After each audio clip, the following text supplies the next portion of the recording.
In the summer of 1850, in the hill country of southern China, a failed scholar lay burning with fever in a small dark room. And when he opened his eyes, he was no longer the same man. His name was Hong Xiuquan. He had sat China's grueling civil service exams 4 times. He had failed 4 times. 4 times the empire had looked at him and told him he was nothing. And somewhere in that final collapse, somewhere between exhaustion, humiliation, and delirium, something in his mind broke open, and something else walked in. He said God had spoken to him. He said he was the younger brother of Jesus Christ, sent down to earth with Wunming Ling. Cleanse the world of demons. It sounds absurd. It sounds like the raving of a broken man in a fever dream. But absurd things spoken with enough conviction at exactly the right moment in history do not stay absurd for long. Within 14 years, the movement born from that fever would kill more people than the First World War. 20 million, perhaps 30. No one has ever been able to count the dead precisely. There were simply too many and too few left standing to bury them. History barely whispers his name today. But for a decade and a half, this one broken, failed, forgotten man held the fate of a third of humanity in his trembling hands. And nobody, not the emperor, not the generals, not the millions who would follow him into fire, saw it coming. Because China in the 1850s was already a wound waiting to be torn open. The Qing dynasty, once the most feared and powerful empire on the face of the earth, was rotting from the inside, quietly, invisibly, the way a great tree rots, beautiful on the outside, hollow at the core. Opium poured in from British traders, ship after ship after ship, until entire provinces of men lay curled in smoke-filled rooms, too addicted to work, too broken to farm, too far gone to care that their empire was dying around them. The Yangtze flooded, fields turned to swamp, harvest failed. Then came the famine, the kind of famine that turns neighbors into strangers and strangers into threats.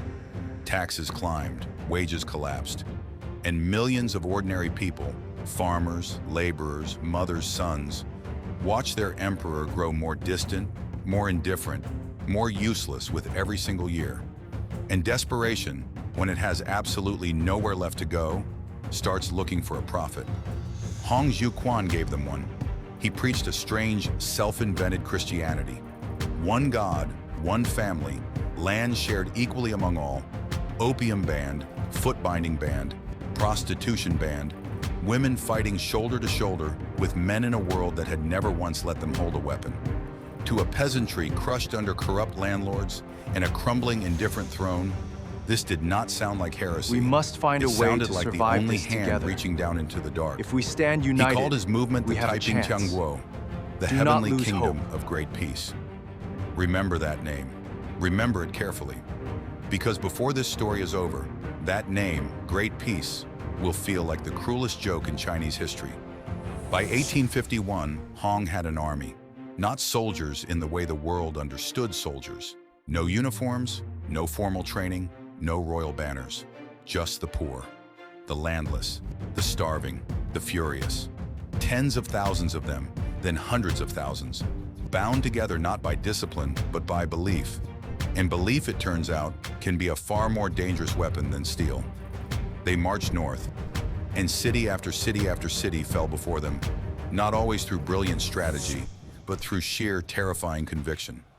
Taiping soldiers did not believe they were fighting other men.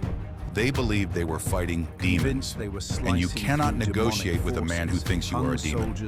You cannot frighten him into retreat. He does not run, because running means abandoning God himself. Imagine standing on the walls of a Qing garrison, watching that army come. Imagine the drums. Imagine the silence just before the screaming starts. In 1853, the unthinkable happened. The rebellion took Nanjing, one of the greatest, wealthiest, most fortified cities in all of China, and renamed it Tianjin, the heavenly capital. Hong Xiuquan crowned himself the heavenly king.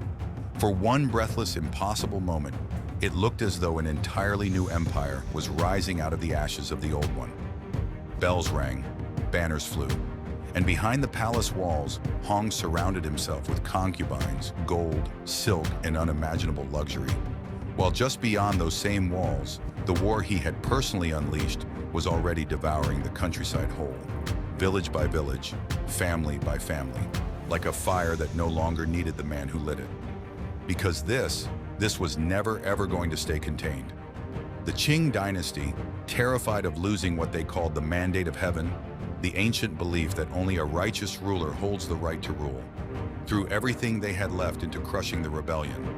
And what followed was not the war you are picturing. Forget noble armies clashing across open fields. This was a war of sieges that dragged on for years. Years of cities so starved that the living ate the dead just to see another sunrise. Of rivers so choked with corpses that boats could no longer pass through the water. Entire regions of China, the richest, most fertile, most densely populated regions on the entire planet, were emptied, erased. Villages that once held thousands of living, breathing people stood in dead silence. In some provinces, the population would not recover for over 100 years. Sit with that for a moment. 100 years. Grandchildren of the survivors still growing up in half-empty towns, never quite understanding why the fields around them felt so wide and so quiet and so wrong.